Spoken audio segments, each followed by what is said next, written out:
മേഖല നീട്ടുക. ടൂറിസത്തിൽ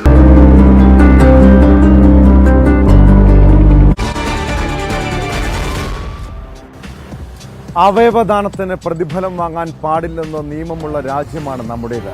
എന്നാൽ ഈ നിയമമൊക്കെ കാറ്റിൽ പറത്തി അവയവ കച്ചവടം നടത്തുന്ന റാക്കറ്റിന് പിന്നിൽ ചില ആശുപത്രികളും ഡോക്ടർമാരുമുണ്ടെന്ന ഞെട്ടിപ്പിക്കുന്ന വിവരങ്ങളൊക്കെ നേരത്തെ പുറത്തു വന്നിരുന്നു.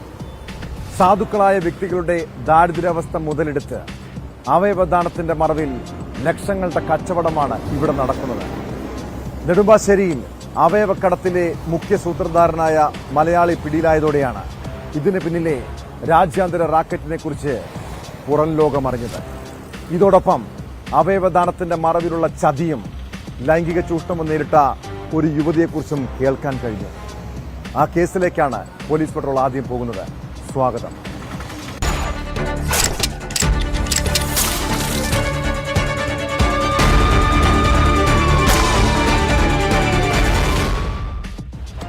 സാമ്പത്തിക പ്രതിസന്ധി കാരണം ജീവിക്കാൻ മറ്റു വഴിയില്ലാതെ വന്നപ്പോൾ വൃക്ക വിൽക്കാൻ തയ്യാറായ ഒരു യുവതിയുണ്ട് എറണാകുളം ആലുവയിൽ. 8.5 ലക്ഷം രൂപ വാഗ്ദാനം ചെയ്തെങ്കിലും ഏജന്റ് നൽകിയത് 3.5 ലക്ഷം മാത്രമാണ്. ബാക്കി തുക ആവശ്യപ്പെട്ടപ്പോൾ ഫ്ളാറ്റിലേക്ക് വിളിച്ചു വരുത്തി ലൈംഗികമായി ചൂഷണം ചെയ്തു. പിന്നീട് പണം ആവശ്യപ്പെട്ടാൽ കൊല്ലുമെന്ന് ഭീഷണി. തൊടുപുഴ സ്വദേശിയായ ഷാജി എന്ന ഏജന്റിനെതിരെ പോലീസിൽ പരാതിപ്പെട്ടെങ്കിലും നടപടി ഒന്നും ഉണ്ടായില്ല. താൻ നേരിട്ട ദുരനുഭവങ്ങൾ വിങ്ങിപ്പൊട്ടിയാണ് യുവതി ന്യൂസ് 18നോട് വിവരിച്ചത്. കൊച്ചിയിലെ സ്വകാര്യ ആശുപത്രി കേന്ദ്രീകരിച്ചുള്ള അവയവ റാക്കറ്റിന് പിന്നിൽ ആരൊക്കെയാണ്? പോലീസ് അന്വേഷിക്കണം. അവയവദാനം മഹദ്ദാനമെന്ന് നമ്മൾ കുറെ കാലമായി കേൾക്കുന്നു. അനുഗ്രഹീതരായ മനുഷ്യർക്ക് മാത്രമേ ഇത്തരം കാരുണ്യ പ്രവർത്തനങ്ങൾ ചെയ്യാൻ കഴിയൂ എന്നുള്ള മെസ്സേജും നമ്മൾ കേട്ടിട്ടുണ്ട്. എന്നാൽ അവയവ കടത്തുമായി ബന്ധപ്പെട്ടിട്ടുള്ള അവയവ മാഫിയുമായി ബന്ധപ്പെട്ടുള്ള വാർത്തകൾ ചില ആശുപത്രികളെ ചുറ്റിപ്പറ്റിയായിരുന്നെങ്കിൽ ഇന്നത് വ്യക്തികളെ ചുറ്റിപ്പറ്റിയായി. രാജ്യാന്തര അവയവക്കടത്ത് മാഫിയ കേരളത്തിൽ സജീവമാണെന്ന ഞെട്ടിക്കുന്ന വിവരമാണ് നമ്മൾ ഈ ദിനങ്ങൾ കേട്ടുകൊണ്ടിരിക്കുന്നത്. അവയവ മാഫിയെ പറ്റി പറയുമ്പോൾ അതിൽ ഇരകളായവർ ഏറെയാണ്. ഇരകളുടെ ദുരിതത്തെപ്പറ്റി നമ്മൾ അറിയുന്നേയില്ല. നമുക്ക് മുന്നിലിരിക്കുന്ന ഈ വ്യക്തി ഒരിരയാണ്. അവയവ മാഫിയയുടെ ഇര മാത്രമല്ല, അതോടൊപ്പം വാഗ്ദാനം ചെയ്ത പണം നൽകാതെ പിന്നാലെ നടന്നതിന് ലൈംഗിക ചൂഷണത്തിനും ഇരയായ ഒരു വ്യക്തി. നമുക്ക് അവരോട് തന്നെ ചോദിക്കാം, എന്താണ് സംഭവിച്ചതെന്ന്. എങ്ങനെയാണ് ചേച്ചി ഈ ഒരു ട്രാക്കിലേക്ക് വന്നു പെട്ടത്? ലക്ഷ ഹോസ്പിറ്റലിലെ സ്റ്റാഫായിരുന്നു. അവിടെ വർക്ക് ചെയ്തുകൊണ്ടിരിക്കുന്നതിൻ്റെ ഇടക്കാണ് ഇയാൾ പരിചയപ്പെടുന്നത്. ഇയാൾ പരിചയപ്പെട്ട് കഴിഞ്ഞിട്ട് എന്നോട് ഇങ്ങനെ ഡൊണേറ്റിൻ്റെ കാര്യങ്ങളൊക്കെ സംസാരിച്ചിരുന്നു. അത് സംസാരിച്ചപ്പോഴത്തേക്കും എനിക്കും സാമ്പത്തിക പ്രശ്നങ്ങളുള്ളത് കൊണ്ടിട്ട് ഞാൻ അത് താല്പര്യം കാണിക്കുകയും ചെയ്തിരുന്നു ആദ്യമേ. അത് കഴിഞ്ഞിട്ട് ലേഷോർ ഹോസ്പിറ്റലിൽ ടെസ്റ്റ് നടത്താനായിട്ട് ചെന്നപ്പോഴത്തേക്കും OPയിലെ സിസ്റ്റർ പറഞ്ഞു, സ്റ്റാഫ് ആയത് കൊണ്ടിട്ട് സാർ ചിലപ്പോൾ സമ്മതിക്കില്ല ഇവിടെ, അല്ലെങ്കിൽ റിസൈൻ ചെയ്തിട്ട് വരാൻ പറഞ്ഞു. അപ്പോൾ റിസൈൻ ചെയ്ത് വരാൻ പറഞ്ഞപ്പോഴത്തേക്കും അതെനിക്ക് പറ്റത്തില്ല, എൻ്റെ ജോലി എനിക്ക് പ്രധാനമാണ്, അതുകൊണ്ട് അത് പറ്റത്തില്ല, ഞാനത് കാരണം പിൻവാങ്ങി വേണ്ട എന്നുള്ളൊരു ഇതിലേക്ക് വന്നു. അതിനുശേഷം ഇവർ എന്നെ നിരന്തരം നമ്പർ തന്നിട്ട് വിളിക്കുകയും ഇതിന് വേണ്ടിയിട്ട് പ്രേരിപ്പിക്കുകയൊക്കെ ചെയ്തിട്ടുണ്ട്. അപ്പോഴൊക്കെ ഞാൻ ഒന്നും പറയാതെ പിന്മാറി നിന്നിട്ട് എന്നെ ഒരു തവണ ഇവർ അൽക്കൈമ എന്ന് പറയുന്ന ലോഡ്ജിൽ വിളിപ്പിച്ചിട്ട് അങ്ങോട്ട് വരാൻ ആവശ്യപ്പെട്ടു. ഞാൻ ചെല്ലാന്നതിൻ്റെ പേരിൽ ഇയാളുടെ വർക്കറായ സ്ത്രീയെ കൂട്ടി വരാൻ പറഞ്ഞിട്ട് വേറെ കുഴപ്പമൊന്നുമില്ല എന്ന് പറഞ്ഞിട്ടാണ് വിളിപ്പിച്ചത്. ഇത്രത്തോളം എത്തിച്ച് കുടുംബം ജോലി വരെ കളഞ്ഞിട്ട് ഇത്രത്തോളം എത്തിച്ചു വെച്ചേക്കൂല്ലേ. ഞാൻ അവരോട് കാല് പിടിച്ചു പറഞ്ഞു, ഞാനൊരു തെറ്റും ചെയ്തിട്ടില്ല, ഇത് അവർ ഉണ്ടാക്കി പറയണ കാര്യങ്ങളാണ് എന്നുള്ളത് ഞാൻ പറഞ്ഞിട്ട് എൻ്റെ മാനേജ്മെന്റ് സമ്മതിച്ചില്ല. എത്ര രൂപ ഓഫർ ചെയ്തിട്ടാണ്? എനിക്ക് 8.5 ലക്ഷം രൂപയാണ് ഓഫർ ചെയ്തിരുന്നത്. അല്ല, എത്ര തന്നു? എനിക്ക് 3.5 ലക്ഷം രൂപ. അത് ഞാൻ എൻ്റെ ഒരു പൊട്ടത്തരത്തിന് പറഞ്ഞു പോയത് കൊണ്ടിട്ടാണ്. അത്രയും ഇപ്പം മതി തരൂ എന്നുള്ള ഒരു ഇതിൽ വന്നാൽ പിന്നെ മതി എന്നുള്ള രീതിയിൽ പറഞ്ഞിട്ടുണ്ടായിരുന്നു. പക്ഷെ അതിനിടയിൽ അവർ കുറേ പിന്നെ വേറെ രീതിയിലൊക്കെ ഉപദ്രവിച്ച് അതിൻ്റെ പേരിൽ ഫോട്ടോയൊക്കെ എടുത്തിട്ട് ഭീഷണിപ്പെടുത്തിയ പോലെയാണ്. പിന്നെയുള്ള കാര്യങ്ങളൊക്കെ എന്നെ കൊണ്ട് വേറെ ഡോണേഴ്സിനെയൊക്കെ നമ്മളെ എത്തിച്ചു കൊടുക്കണമെന്നുള്ള നിബന്ധനയിലൊക്കെയാണ് അവർ ചെയ്തുകൊണ്ടിരുന്നത് വെച്ചത്. ആർക്കും ദോഷമില്ലാത്ത രീതിയിൽ എനിക്ക് എൻ്റെ പൈസയുടെ ഒരിതിൽ ഞാൻ കൊണ്ട് കേസ് കൊടുത്തു. സാറ് ചോദിച്ചിട്ടൊക്കെ ഞാൻ ആ രീതിയിലാണ് സംസാരിക്കുകയും ചെയ്തത്. അപ്പോൾ ഇയാളുടെ ഇത് കൊടുത്ത ഉടനെ തന്നെ വക്കീലിനെ വിടുകയാണ് ചെയ്തത്. പോലീസ് സ്റ്റേഷനിൽ ഞാൻ ഇരിക്കുക ചെയ്ത് വക്കീൽ വന്നിട്ട് വക്കീൽ എന്നോട് ചോദിച്ചപ്പോൾ ഇങ്ങനെ സാമ്പത്തികത്തിൻ്റെ കാര്യം പറഞ്ഞപ്പോഴത്തേക്കും എന്നോട് പറഞ്ഞു 1 രൂപ പോലും തരില്ല, എനിക്ക് എവിടം വരെ പോകാൻ ഞങ്ങൾക്കറിയാം, ഞങ്ങൾക്കിത് എന്ത് ചെയ്യണമെന്നും അറിയാം, 1 രൂപ പ്രതീക്ഷിച്ചിരിക്കണ്ട. അങ്ങനെയാണ് പോലീസിൻ്റെ മുമ്പിൽ വെച്ച് പറഞ്ഞിട്ട് പോയത്. പോലീസ് ചേച്ചി കൊടുത്ത പരാതിയിൽ എന്ത് നടപടിയെടുത്തു? ആദ്യമേ ഇവരൊരു നടപടി എടുത്തില്ല. കുറേ ദിവസം ഞാൻ വിളിച്ച് അവിടെ ചെന്ന് ചോദിക്കുകയും വിളിക്കുകയൊക്കെ ചെയ്തിരുന്നു. അതിൽ 1-2 സാറന്മാരൊക്കെ എനിക്ക് അനുകൂലമായിട്ട് അവരെന്തെങ്കിലും ചെയ്യാന്നുള്ള രീതിയിൽ സംസാരിച്ചിരുന്നു. ഇങ്ങോട്ട് FIR ഇട്ട് കേസെടുക്കാൻ വേണ്ടിയിട്ട് കമ്മീഷൻ ഓഫീസിൽ നിന്ന് സാർ ഉത്തരവിട്ടു. അപ്പോഴാണ് ഇവിടെ രജിസ്റ്റർ ചെയ്തതും രജിസ്റ്റർ ചെയ്തതിൻ്റെ പേപ്പറും എനിക്ക് തന്നതും എല്ലാം. ഇവർ തന്നെ കൊടുക്കാനുള്ള എല്ലാ വഴിയും ഒപ്പിച്ച് വെച്ചിട്ട് അതിൻ്റെ പേരിൽ ഹോസ്പിറ്റലിൽ ജോലി കളയിപ്പിച്ചു. മേഡം അതിനെപ്പറ്റി സോഷ്യൽ മീഡിയയിൽ ഒരു പോസ്റ്റ് ഇട്ടിരുന്നില്ലേ? അത് സോഷ്യൽ മീഡിയയിൽ എനിക്ക് ഭീഷണി ഉണ്ടെന്നും പറഞ്ഞാൽ കയറിയിട്ടിട്ടുണ്ടായിരുന്നു. അത് ഇട്ട ഉടനെ ഇവർ ഭീഷണിപ്പെടുത്തി എന്നെ ഇട്ടിട്ടുണ്ടെങ്കിൽ എൻ്റെ പടം വെച്ചിട്ട് അവർ വൃത്തികേട് വിടുമെന്ന് പറഞ്ഞു എന്നോട്. ഞാൻ അങ്ങനെ അവരെ പറ്റി ഇട്ടിട്ടുണ്ടെങ്കിൽ എൻ്റെ പടം വെച്ചിട്ട് ഫേസ്ബുക്കിൽ അയാൾ ഇടുകയും ചെയ്തെന്ന് തോന്നണം. എന്തൊക്കെയോ എൻ്റെ പടം വെച്ചിട്ട് വൃത്തികെട്ട ഒരു സ്ത്രീ എന്നുള്ള നിലയിൽ എന്നെ ഇടുമെന്നുള്ള രീതിയിലൊക്കെ പറഞ്ഞതിൻ്റെ പേരിൽ ഭീഷണി പോലെ പറഞ്ഞപ്പോൾ ഞാനത് ഡിലീറ്റ് ചെയ്ത് കളഞ്ഞു. ഷൈനും വിളിച്ചിട്ട് അതുപോലെ തന്നെ എന്നോട് പറഞ്ഞു ഇതിൻ്റെ അപ്പുറത്ത് ഇടാൻ ഞങ്ങൾക്കറിയാം എന്നും പറഞ്ഞു. ഞാൻ അവയവദാനവുമായിട്ട് ബന്ധപ്പെട്ട് തന്നെയാണ് അവരുടെ പോസ്റ്റ് ഇട്ടത്. ഈ ഷൈൻ എന്നാണ് ഏജന്റിന്റെ പേര്? ഷൈനും ഷാജിയും ആണ് ഏജന്റിന്റെ പേര്. എവിടുത്തുകാരാണ്? ഷൈൻ കണ്ണൂരുള്ളതാണ്. ഷൈൻ താമസിക്കുന്നത് പനങ്ങാട് വാടകയ്ക്ക്. ഷൈൻ പനങ്ങാട് സ്ഥലം മേടിച്ച് പേരെയും വെച്ചുകൊണ്ടിരിക്കുന്നുണ്ട്. ഈ വരുമാനം കൊണ്ട്, വേറെ വരുമാനമൊന്നുമില്ല, ഈ അവയവ വരുമാനം കൊണ്ട് തന്നെയാണ് അവനിതൊക്കെ ചെയ്യുന്നത്. ഇതാണ് ദൈവത്തിന്റെ സ്വന്തം നാടെന്ന് പറയുന്ന കേരളത്തിന്റെ അവസ്ഥ. ഇവരൊരു പ്രതിനിധി മാത്രമാണ്. ഇവരെ പോലെയുള്ള ആയിരക്കണക്കിന് ആളുകളുടെ അവയവം വെട്ടിവിറ്റ് പണക്കാരായി നടക്കുന്നവർ സുഖിച്ചു നടക്കുന്ന കേരളത്തിലാണ് നമ്മളിപ്പോൾ ഉള്ളത്. ഇവർക്ക് നേരെ തെളിവുകളില്ല. അധികൃതർക്ക് കണ്ണടച്ചു കളയാൻ മാത്രം വലിയ കുറ്റമാണോ ഈ പാവങ്ങൾ ചെയ്തത് എന്ന് മനസ്സിലാക്കുന്നില്ല. ആജ്ഞ രവീന്ദ്രൻ, ന്യൂസ് 18, കൊച്ചി. അവയവ കൈമാറ്റത്തിനായി ഇറാനിലേക്ക് മനുഷ്യക്കടത്ത് നടത്തിയ റാക്കറ്റിന് പിന്നിൽ കൂടുതൽ മലയാളികളുണ്ടെന്ന് സൂചന. ഏജന്റുമാരായി പ്രവർത്തിക്കുന്നത് മലയാളികൾ ഉൾപ്പെടുന്ന സംഘമാണ്. ഇവരെ കേന്ദ്രീകരിച്ചുള്ള വിശദമായ അന്വേഷണത്തിലേക്ക് കടക്കുകയാണ് ആലുവ SP-യുടെ നേതൃത്വത്തിലുള്ള അന്വേഷണ സംഘം.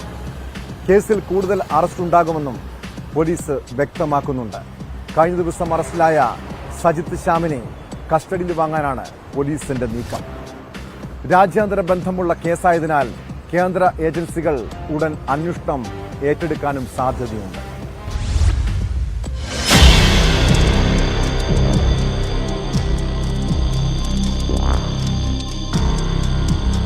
അവയവ കൈമാറ്റത്തിനായി ഇറാനിലേക്ക് മനുഷ്യക്കടത്ത് നടത്തിയ കേസിൽ മലയാളികളായ കൂടുതൽ പേർ ഉൾപ്പെട്ടിട്ടുണ്ട് എന്നാണ് കണ്ടെത്തൽ. മുഖ്യ സൂത്രധാരനായ കൊച്ചി സ്വദേശി മധു ഇറാനിലുണ്ടെന്നാണ് വിവരം. ഇയാൾ 6 മാസമായി നാട്ടിൽ വന്നിട്ടില്ല. കഴിഞ്ഞ ദിവസം പിടിയിലായ സജിത് ശ്യാമാണ് സാമ്പത്തിക ഇടപാടുകൾ കൈകാര്യം ചെയ്തിരുന്നത്. സാബിത്തിനെ ചോദ്യം ചെയ്തപ്പോഴാണ് മധുവിന്റെയും സജിത്തിന്റെയും പങ്ക് കണ്ടെത്തിയത്. ബാങ്ക് ഇടപാടുകളുടെ വിവരങ്ങളും ലഭിച്ചു.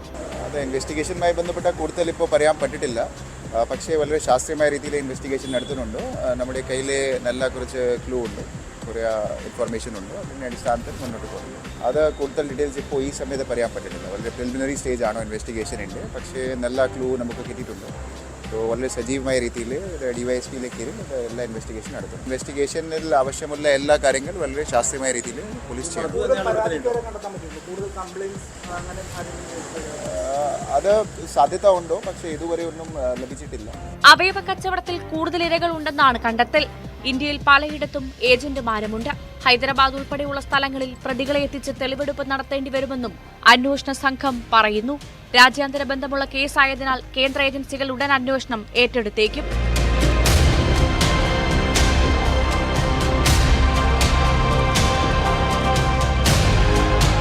ന്യൂസ് 18 കൊച്ചി. കാസർഗോഡ് പടന്നക്കാട് 10 വയസ്സുകാരിയെ തട്ടിക്കൊണ്ടുപോയി ലൈംഗിക അതിക്രമം നടത്തിയ കേസിൽ പ്രതി ലക്ഷ്യമിട്ടത് കവർച്ചയെന്ന് മൊഴി. കുടക് സ്വദേശിയായ പ്രതി സലീം പീഡനം, മോഷണം ഉൾപ്പെടെ നിരവധി കേസുകളിൽ പ്രതിയെന്നാണ് വിവരം. പടന്നക്കാട്ടെ ലൈംഗിക പീഡന കേസിൽ പിടിയിലായതോടെ മറ്റ് 2 കവർച്ചാ കേസുകളിലും ഇയാളുടെ പങ്ക് വ്യക്തമായിട്ടുണ്ട്.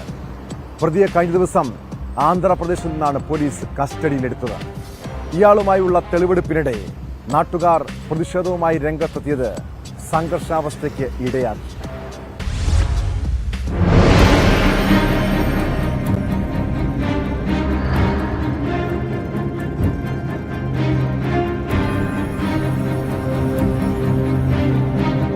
പടന്നക്കാട് ഉറങ്ങിക്കിടക്കുകയായിരുന്ന 10 വയസ്സുകാരിയെ തട്ടിക്കൊണ്ടുപോയി ലൈംഗികാതിക്രമം നടത്തിയ കേസിലെ പ്രതി കുടക് സ്വദേശി സലീമിനെ ആന്ധ്രാപ്രദേശിലെ കർണൂർ ജില്ലയിലെ അഡോണി റെയിൽവേ സ്റ്റേഷനിൽ നിന്നാണ് അന്വേഷണ സംഘം കസ്റ്റഡിയിലെടുത്തത്. രാത്രിയോടെ ഹോസ്ദുർഗ് പോലീസ് സ്റ്റേഷനിൽ എത്തിച്ച സലീമിനെ സംഭവ സ്ഥലത്തെത്തിച്ച് തെളിവെടുപ്പ് നടത്തി. തെളിവെടുപ്പിനിടെ നാട്ടുകാർ പ്രതിഷേധവുമായി രംഗത്തെത്തിയത് സംഘർഷാവസ്ഥയ്ക്ക് ഇടയാക്കി. പ്രതിക്ക് നേരെ മർദ്ദനവുമുണ്ടായി. സംഘർഷം നിയന്ത്രിക്കാൻ പോലീസ് ലാത്തി വീശി.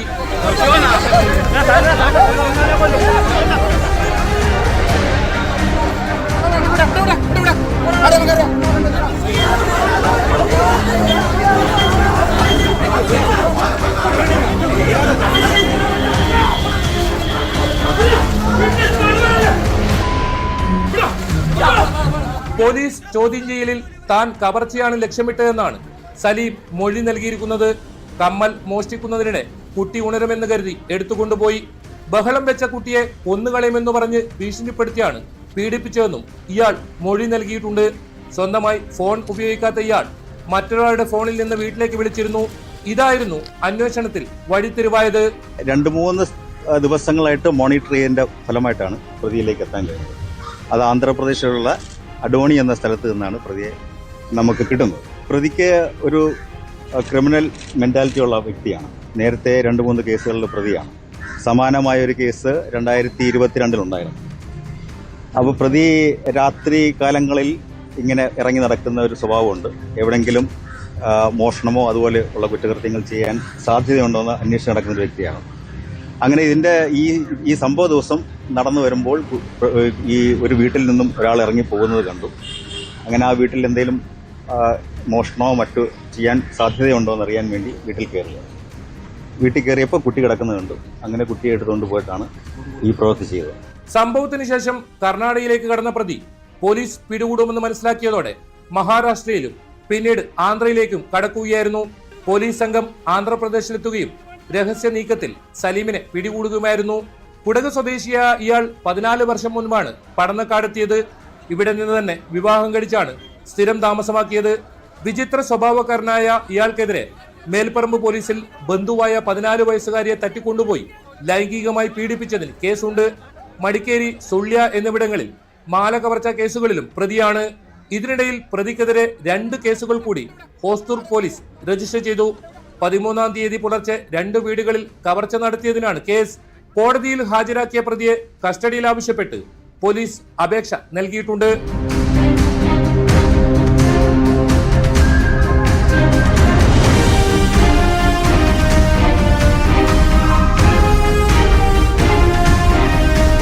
KV Baiju, news 18 Kasaragod. മികച്ച തൊഴിലും ഉന്നത ജീവിത നിലവാരവും സ്വപ്നം കണ്ടാണ് പല മലയാളികളും വിദേശ രാജ്യങ്ങളിലേക്ക് പോകുന്നത്. കൂടുതൽ സമ്പത്തുണ്ടാക്കാനുള്ള നെട്ടോട്ടം പലരെയും വലിയ നാശത്തിൽ കൊണ്ടെത്തിക്കാറുണ്ട്. കാനഡയിൽ ചാലക്കുടി സ്വദേശിയായ ഡോണ എന്ന യുവതിയെ ഭർത്താവ് കൊലപ്പെടുത്തിയ സംഭവം പുറത്തുവന്നതോടെയാണ് മലയാളികളുടെ പണത്തിന് വേണ്ടിയുള്ള അത്യാർത്തി വീണ്ടും ചർച്ചയാകുന്നത്. കുറ്റിച്ചിറ സ്വദേശി ലാലുവിന് ചൂതാട്ടത്തിലൂടെ കോടികൾ നഷ്ടപ്പെട്ടു. വീണ്ടും പണം ആവശ്യപ്പെട്ടതാണ് ഭാര്യയുമായി തർക്കത്തിലേക്കും പിന്നീട് കൊലപാതകത്തിലേക്കും വഴിവെച്ചത്. സംഭവത്തിന് ശേഷം കാനഡയിൽ നിന്ന് മുങ്ങിയ ലാലുവിനെ കണ്ടെത്താൻ ഇതുവരെയും കഴിഞ്ഞിട്ടില്ല.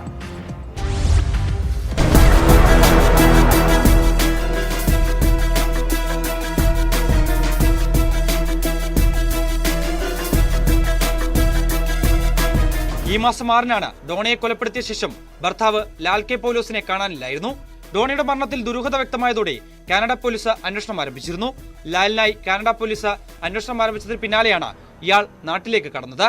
പിന്നീട് ഇയാൾ ഡൽഹിയിൽ വിമാനമിറങ്ങിയെന്ന വിവരവും ലഭിച്ചിട്ടുണ്ട്. അതിനുശേഷം എങ്ങോട്ട് കടന്നു കളഞ്ഞു എന്നാണ് പോലീസ് തിരയുന്നത്. ഡോണയുടെ മാതാപിതാക്കൾ കേരള പോലീസിലും പരാതി നൽകിയിട്ടുണ്ട്.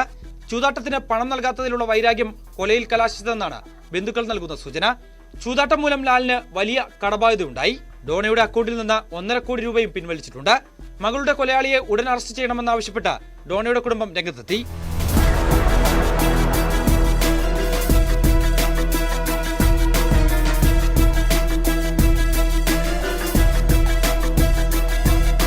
ചാലക്കുടി പാലസ് റോഡിൽ പടിക്കല സാജന്റെയും ഫ്ലോറയുടെയും മകൾ ഡോണയും കുറ്റിച്ചിറ സ്വദേശി ലാലും തമ്മിൽ 3 വർഷം മുമ്പായിരുന്നു വിവാഹം. ഡോണയും ലാലും കാനഡയിൽ തന്നെയാണ് പഠിച്ചത്. ഇരുവരും പരിചയക്കാരായതിനാൽ വിവാഹം ഉറപ്പിക്കുകയായിരുന്നു. ഇരുവരും തമ്മിൽ മറ്റു പ്രശ്നങ്ങളൊന്നും ഉണ്ടായിരുന്നില്ല എന്നാണ് സൂചന.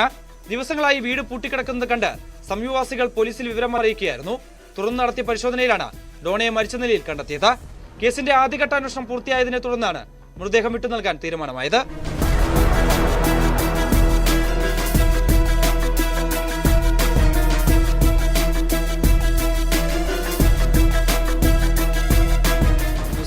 തൃശൂർ. സ്വന്തം മക്കളെ ഉപേക്ഷിച്ച് കാമുകനൊപ്പം പോയ യുവതിയെ അന്വേഷിച്ചിറങ്ങിയ ബന്ധുവിനെ നേരിടേണ്ടി വന്നത് ക്രൂരമായ ആക്രമണം. യുവതിയെ കടത്തിക്കൊണ്ടുപോയ ആളെ അന്വേഷിച്ച് താമരശ്ശേരി എത്തിയപ്പോഴാണ് മലപ്പുറം അരീക്കോട് സ്വദേശി ഹാരിസിനെ വെട്ടിപ്പരിക്കേൽപ്പിച്ചത്. സംഭവത്തിൽ മലപ്പുറം മൊറയൂർ സ്വദേശി മുനീറിനെ താമരശ്ശേരി പോലീസ് അറസ്റ്റ് ചെയ്തു. ഇയാൾ യുവതികളെ കടത്തിക്കൊണ്ടുപോയത് പെൺവാണിഭത്തിനും ലഹരി ഇടപാടുകൾക്കുമെന്നാണ് വിവരം.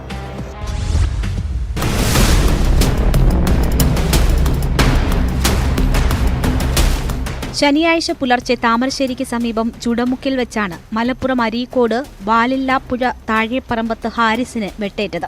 ഹാരിസും ബന്ധുവായ ഗഫൂറും അടിവാരം ഭാഗത്തുനിന്ന് നാട്ടിലേക്ക് മടങ്ങുന്നതിനിടെയായിരുന്നു സംഭവം. ഇവരുടെ ബന്ധുവും ഭർതൃമതിയുമായ യുവതിയെ ബന്ധുവായ മലപ്പുറം മൊറയൂർ വാളമ്പ്രം സ്വദേശി മുനീറിന്റെ സഹായത്തോടെ കടത്തിക്കൊണ്ടുപോയിരുന്നു. പോലീസിൽ പരാതിപ്പെട്ടതിന് പിന്നാലെ കഴിഞ്ഞ ദിവസം കൊടുവള്ളി പോലീസ് സ്റ്റേഷനിൽ ഹാജരാക്കുകയും കുട്ടിയെ മാതാപിതാക്കൾക്ക് കൈമാറി യുവതി മറ്റൊരാൾക്കൊപ്പം പോവുകയുമായിരുന്നു. ഓമശ്ശേരിയിൽ മുനീറിന്റെ താമസ സ്ഥലത്തെത്തി ആവശ്യപ്പെട്ടത് പ്രകാരമാണ് യുവതിയെ സ്റ്റേഷനിൽ ഹാജരാക്കിയത്. എന്നാൽ അടുത്ത ദിവസം മുനീർ താമസം കൂടത്തായി ഭാഗത്തേക്ക് മാറ്റി. ഇത് കണ്ടുപിടിക്കാനായി എത്തിയപ്പോഴാണ് അക്രമമുണ്ടായത്. അടിവാരം ഭാഗം വരെ തെരച്ചിൽ നടത്തി മടങ്ങി വരുന്നതിനിടെ മുനീർ സഞ്ചരിച്ച സ്കൂട്ടർ ഇവരുടെ ജീപ്പിന് പിന്നിൽ ഇടിക്കുകയായിരുന്നു. നമ്മള് പോരാൻ നേരത്തെ നമ്മളെ എന്തോ മുട്ടിൽ വന്ന് തട്ടി ചെയ്തു. മുട്ടിൽ നിന്ന് തട്ടി നല്ല ഓനാണ് കണ്ടപ്പോൾ ഓന് ഓരോ ഇല്ലാണ്ട് ശരിയാക്കി നേരെ നിൽക്കുന്ന കത്തിയോ കത്തിയെടുത്തോണ്ട് കുത്തി അവിടെ 3 കുത്ത്, ഈ കൈ പോലെ 5-6 കുത്തു. ഞാൻ ഓനെ അത്ര ഫ്രണ്ട്സായി ഇറക്കുന്ന ഓനാ. പിന്നെ ഇവിടെ കുത്തിട്ട് പോലും കാശ് ഞാൻ തോട്ടുകൾ കൊടുക്കുക. പിന്നെ നോക്കുമ്പോൾ ഇവിടെ എത്തിയതേ അറിയില്ല. ഏതാനും മാസങ്ങൾക്ക് മുൻപ് 3 മക്കളുടെ മാതാവായ അടുത്ത ബന്ധുവായ ഭർതൃമതിയുമായാണ് മുനീർ നാടുവിട്ടതെന്നും ഈ യുവതിയും കൂടെയുണ്ടായിരുന്നുവെന്നും ബന്ധുവായ ഗഫൂർ പറഞ്ഞു. യുവതികളെ ബാംഗ്ലൂരിലും മറ്റുമെത്തിച്ച് പെൺവാണിഭ സംഘങ്ങൾക്ക് കൈമാറുന്നതായും MDMA കടത്തിന് വരെ ഉപയോഗിക്കുന്നതായും ബന്ധുക്കൾ ആരോപിക്കുന്നു. നല്ല മയക്കുമരുന്ന് ഉപയോഗിച്ച് നല്ല ഭയങ്കരമായ ഒരു ലഹരി ഭയങ്കരമായിട്ടുണ്ടായിരുന്നു. അപ്പോൾ അവന് പെട്ടെന്ന് അങ്ങോട്ട് ചെന്ന് എന്താടാ നിങ്ങൾ വൈരാഗ്യം തീർക്കാൻ വന്നാണെന്ന് വെച്ചിട്ട് അളിയനെ കത്തി അങ്ങോട്ട് എടുത്തപ്പോഴത്തേക്ക് അളിയനെ അടി അടിച്ചിട്ടുണ്ട്. ഒരു അടി അടിച്ചു. അപ്പോൾ പിന്നെ അവൻ കത്തി എടുത്തിട്ട് ആ അളിയനെ തുരുതുര കുത്തുക ചെയ്തു. അവിടെയും ഇവിടെയൊക്കെ മൊത്തത്തിൽ മുറിവാണ്. അത്യാവശ്യം നല്ല പരിക്കാളെ. അപ്പോൾ ഈ പെൺകുട്ടികളതാക്കുക, പിന്നെ ഈ MDMA കാര്യങ്ങളും കൊണ്ടുവരിക, ഇങ്ങനത്തെ സംഗതിയൊക്കെയാണ് അവൻ്റെ പരിപാടി. ഇരു കൈകൾക്കും ആഴത്തിൽ വെട്ടേറ്റ ഹാരിസ് സ്വകാര്യ ആശുപത്രിയിൽ ചികിത്സയിലാണ്. പ്രതിയായ മുനീറിനെ താമരശ്ശേരി പോലീസ് അറസ്റ്റ് ചെയ്ത് കോടതിയിൽ ഹാജരാക്കി റിമാൻഡ് ചെയ്തു.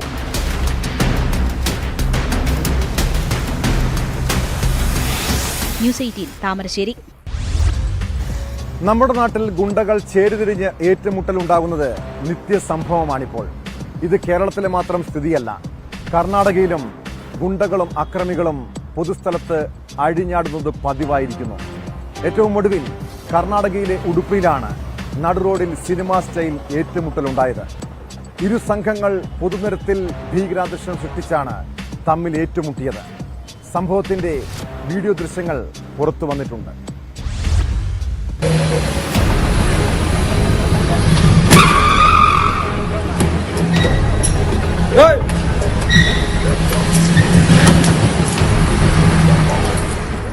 രണ്ടു കാറുകളിലായി എത്തിയ സംഘങ്ങളാണ് നടുറോഡിൽ പരസ്പരം ഏറ്റുമുട്ടിയത്. കഴിഞ്ഞ 18 അർദ്ധരാത്രി ഉടുപ്പി മണിപ്പാൽ റോഡിൽ കുഞ്ചിപേട്ടുവിന് സമീപമായിരുന്നു സംഭവം. ഇരു സംഘങ്ങളിലുമായി ദൃശ്യങ്ങളിൽ കാണാൻ കഴിയുന്നത് 6 പേരെയാണ്.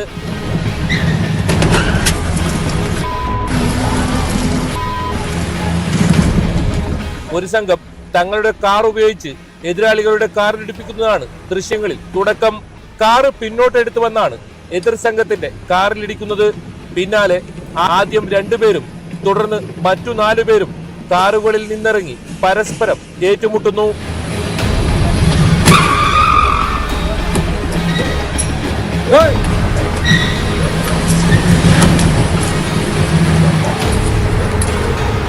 സാമ്പത്തിക തർക്കമാണ് ഏറ്റുമുട്ടലിലേക്ക് നയിച്ചതെന്നാണ് പോലീസ് അന്വേഷണത്തിൽ കണ്ടെത്തിയത്.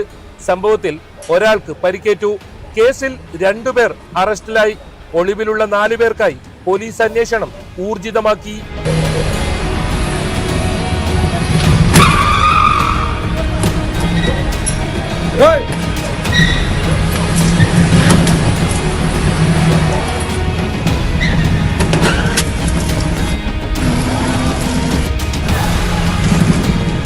ന്യൂസ് 18 ഉടുപ്പി. കൊച്ചി പനമ്പള്ളി നഗറിലെ നവജാത ശിശുവിന്റെ കൊലപാതകത്തിൽ പോലീസ് ആർക്കു വേണ്ടിയാണ് ഒത്തുകളിക്കുന്നത്?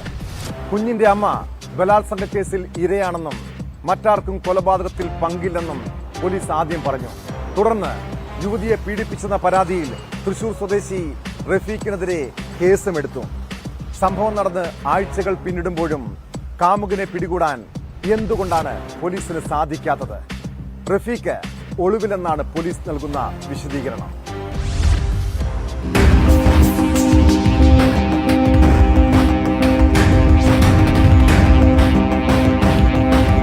ഈ മാസം 3 വെള്ളിയാഴ്ചയാണ് പ്രസവിച്ച ഉടനെ കുഞ്ഞിനെ അമ്മ കൊലപ്പെടുത്തി കൊച്ചി പനമ്പള്ളി നഗറിലെ ഫ്ളാറ്റിൽ നിന്നും റോഡിലേക്ക് വലിച്ചെറിഞ്ഞത്. സംഭവത്തിന് പിന്നാലെ പെൺകുട്ടി ബലാത്സംഗത്തിനിരയെന്ന് പോലീസ് വ്യക്തമാക്കിയിരുന്നു. ഇതേ തുടർന്നാണ് മെയ് 16 പെൺകുട്ടിയുടെ പരാതിയിൽ ആൺ സുഹൃത്തിനെതിരെ പോലീസ് ബലാത്സംഗത്തിന് കേസെടുത്തത്.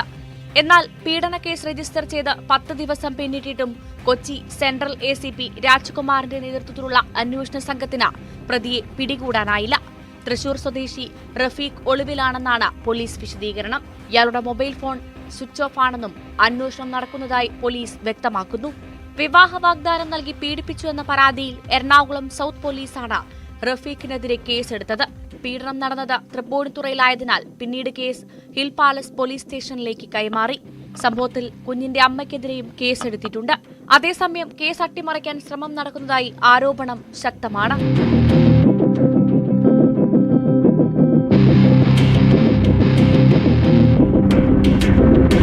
ന്യൂസ് 18 കൊച്ചി. കൊലപാതക കേസിലെ പ്രതിക്ക് കോടതിയിൽ കേസ് നടത്താൻ പണമില്ല. അതിന് കണ്ടെത്തിയ വഴി കഞ്ചാവ് കടത്താണ്. തൃശൂർ കൊടകരയിൽ 100 കിലോ കഞ്ചാവുമായി പിടിയിലായ യുവാവ് പോലീസിന് നൽകിയ മൊഴിയാണിത്. പോലീസ് പരിശോധനയ്ക്കിടെയാണ് ആന്ധ്രയിൽ നിന്ന് കാറിൽ കടത്തുകയായിരുന്ന കഞ്ചാവുമായി പെരുമ്പാവൂർ സ്വദേശി അജി, ആലത്തൂർ സ്വദേശി ശ്രീജിത്ത് എന്നിവർ പിടിയിലായത്. പിടിയിലായ അജി 8 വർഷം മുൻപ് കാലടി സ്വദേശി സനലിനെ കൊലപ്പെടുത്തിയ കേസിലെ പ്രതിയാണ്. കേസിന്റെ നടത്തിപ്പിന് പണം കണ്ടെത്തുന്നതിനാണ് കഞ്ചാവ് കടത്തിലേക്ക് തിരിഞ്ഞതെന്നാണ് പ്രതി മൊഴി നൽകിയിരിക്കുന്നത്.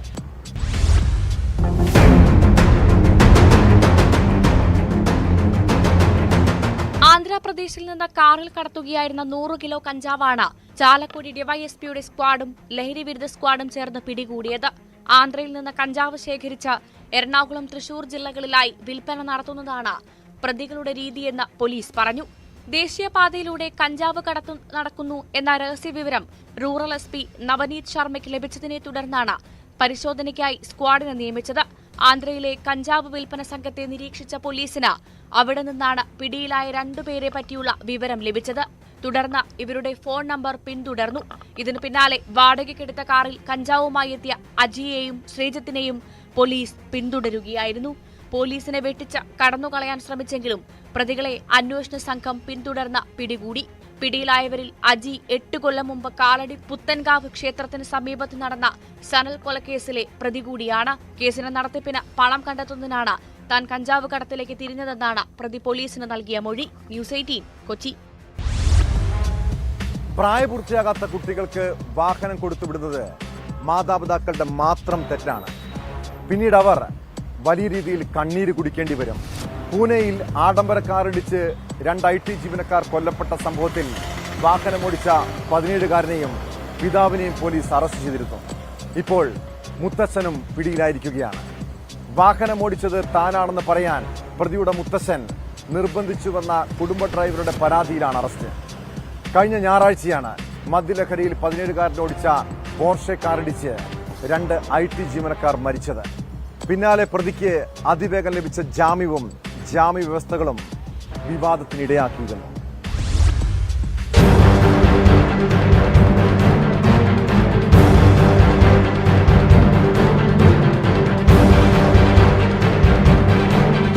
കഴിഞ്ഞ ഞായറാഴ്ച പുലർച്ചെ 2:15ഓടെയാണ് ആഡംബര കാർ ഇടിച്ച് പൂനെയിൽ ബൈക്ക് യാത്രികരായ 2 യുവ എഞ്ചിനീയർമാർക്ക് ദാരുണാന്ത്യം സംഭവിച്ചത്. ആ കേസിൽ കാർ ഓടിച്ച 17-കാരനെ പോലീസ് അറസ്റ്റ് ചെയ്തെങ്കിലും 15 മണിക്കൂറിനുള്ളിൽ പ്രതിക്ക് പോലീസ് ജാമ്യം അനുവദിച്ചിരുന്നു. ഇത് വലിയ വിവാദത്തിലായതോടെ ജാമ്യം റദ്ദാക്കുകയും ചെയ്തിരുന്നു. കേസുമായി ബന്ധപ്പെട്ട പബ് മാനേജർ, പബ്ബുടമ, 17-കാരന്റെ പിതാവ് എന്നിവരാണ് പിടിയിലായിട്ടുള്ളത്. പബ് അടച്ചുപൂട്ടി.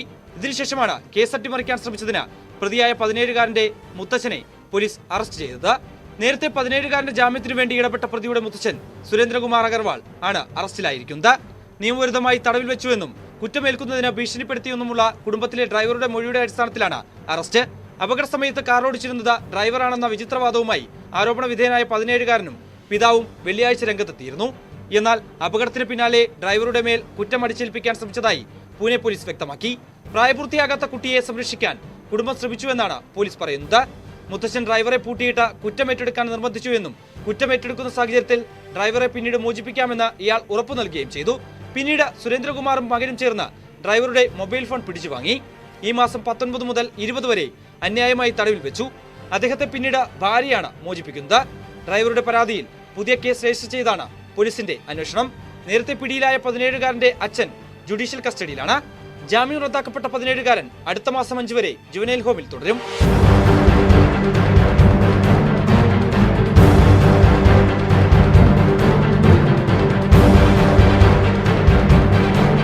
News desk, news 18.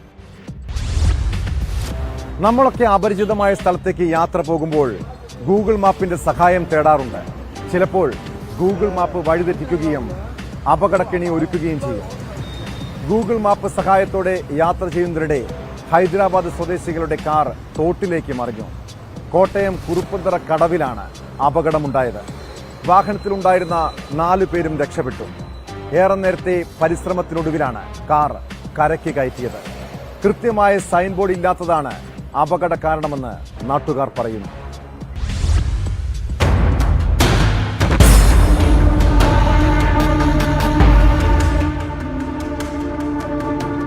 പുലർച്ചെ ഏതാണ്ട് 4 മണിയോടുകൂടിയാണ് ഈ സംഭവം ഉണ്ടാകുന്നത്. മൂന്നാറിൽ നിന്നും ആലപ്പുഴയിലേക്ക് വിനോദസഞ്ചാരത്തിന് പോയവരാണ് ഈ അപകടത്തിൽപ്പെട്ടത്. ഇവർ ഹൈദരാബാദ് സ്വദേശികളാണ്. അവർ ആദ്യം മൂന്നാർ എത്തുകയും അവിടെ താമസിച്ച ശേഷം പിന്നീട് ആലപ്പുഴയിലേക്ക് പോകുന്നതിനിടെയാണ് ഈ അപകടം ഉണ്ടായത്.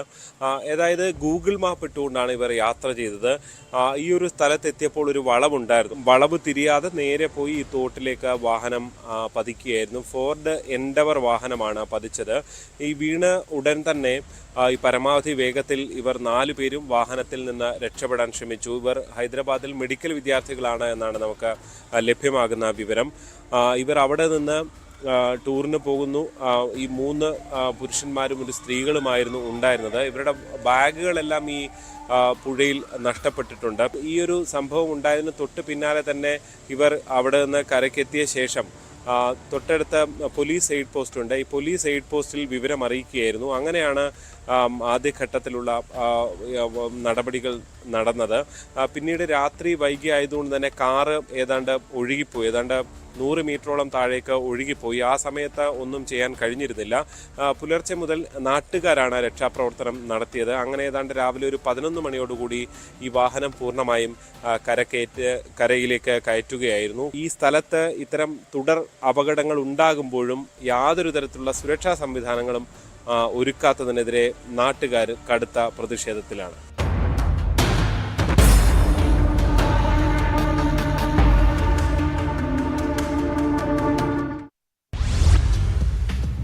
ഇരുചക്ര വാഹന മോഷ്ടാക്കൾ നാട്ടിൽ കറങ്ങി നടക്കുന്നുണ്ട്.